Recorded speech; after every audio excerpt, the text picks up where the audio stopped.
Aaron has agreed to share his story with us. Aaron is a fundraiser for Childline.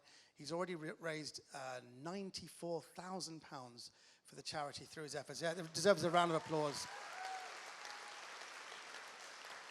He's one of our heroes. He also spends time talking to young people in schools and the community to help raise awareness of Childline. He's going to take a few minutes to talk to you right now. So please will you welcome Aaron. Thank you very much.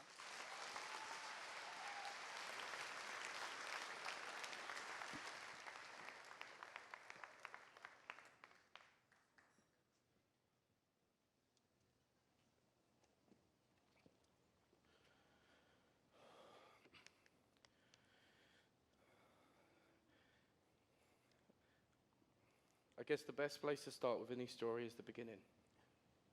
August 31st, 1996 is a day that I will never forget. It was the first time I fell in love. It was the first time I held my baby brother Liam in my arms. I remember it so clearly. I was a big brother and the feeling was incredible. I was so very proud. Growing up with Liam was special.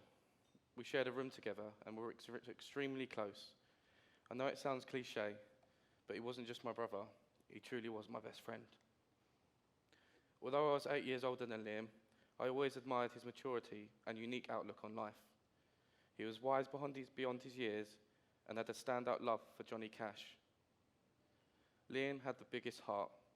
He always put others first and possessed the amazing ability to know exactly how to make someone laugh, especially me. Liam could always make me smile and turn a bad day into a good one. His attentiveness, coupled with his witty humour, were a gift for all those who knew him. Our relationship had its fair share of sibling rivalry. FIFA became a daily fixture of an evening. But my days of letting my little brother beat me were short-lived, as I soon found myself doing all I could not to be completely humiliated, as he had become a pro. Liam was a very intelligent kid. He picked things up really quickly, and he excelled well in school. When Mum used to test me at my times table, Liam always smugly shouted at the answer before I could, while I was still working it out. And as the family math genius, it was quite hard to take at the time. He loved to draw, and he would often spend time sketching away while we watched TV together. He would draw me pictures and leave them in my room to find. I always treasure these, and today they act as a priceless reminder of his incredible talent and beautiful kindness. Mid-September 2010, and things felt very different. Liam was not his normal self, and it was clear that something was playing on his mind. I sat with him in my room and asked him what was wrong. I tried desperately to get him to open up and tell me why he was so low, but despite my efforts, I couldn't get him to say what was on the tip of his tongue.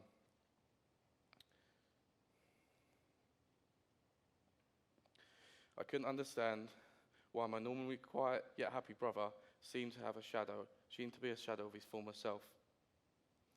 But I didn't want to push too much, as I was sure he would come back to me in a few days' time, like he always did.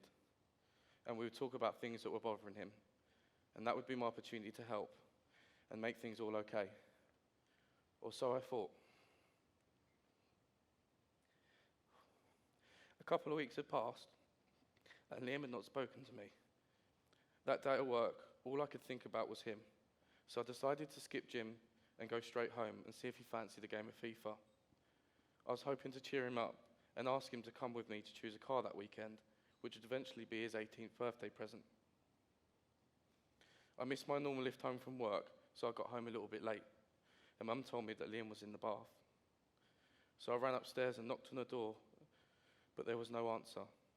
It was slightly odd of him, but I assumed that he would be out in no time. So I left him be. More time had passed, and Liam hadn't come out the bathroom.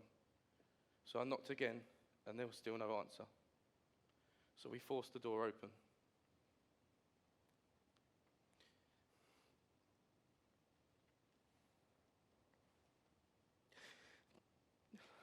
Liam had hung himself off the tower in the bathroom of our family home.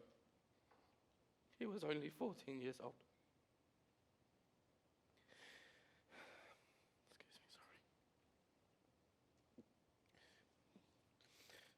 The events of that night are permanently etched into my soul, and I remember them so vividly. I remember the weight of my brother's lifeless body as I lifted him down and laid him on the floor. My desperate attempts to save his life. The taste of spaghetti bolognese on his lips as I gave him CPR. But most hauntingly, my mother's piercing scream as she realised that her baby boy was dead. That night I had to make two of the hardest phone calls I'll ever have to make.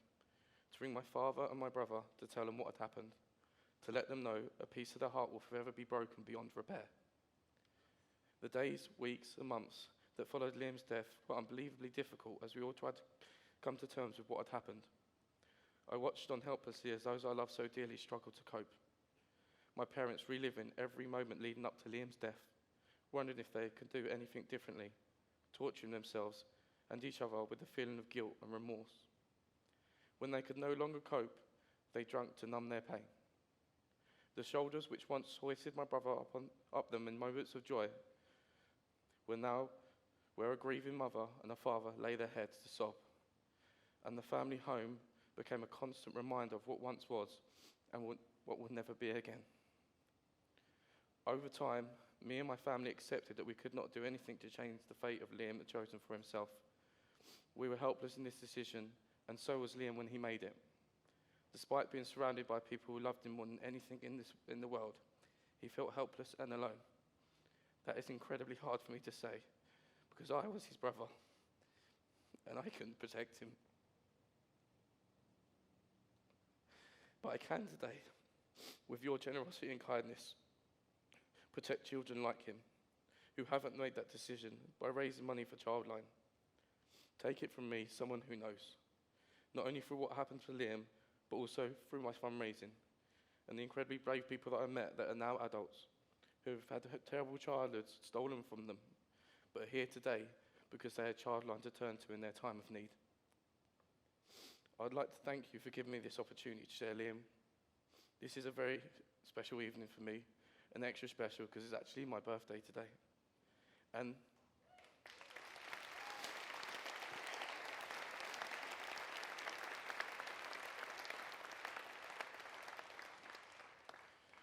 I honestly couldn't think of anywhere else I'd rather be.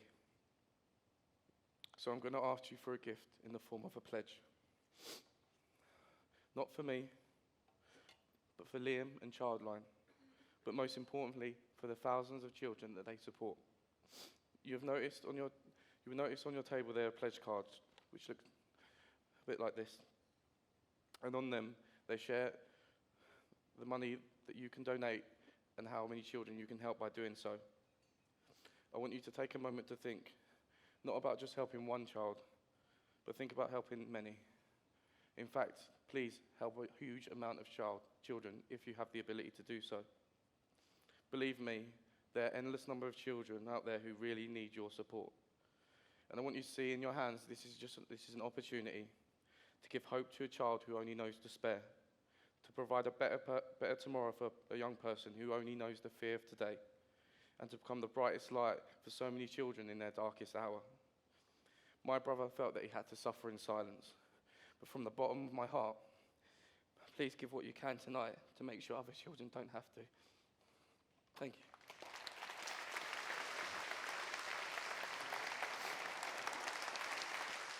Thank you so much, Aaron.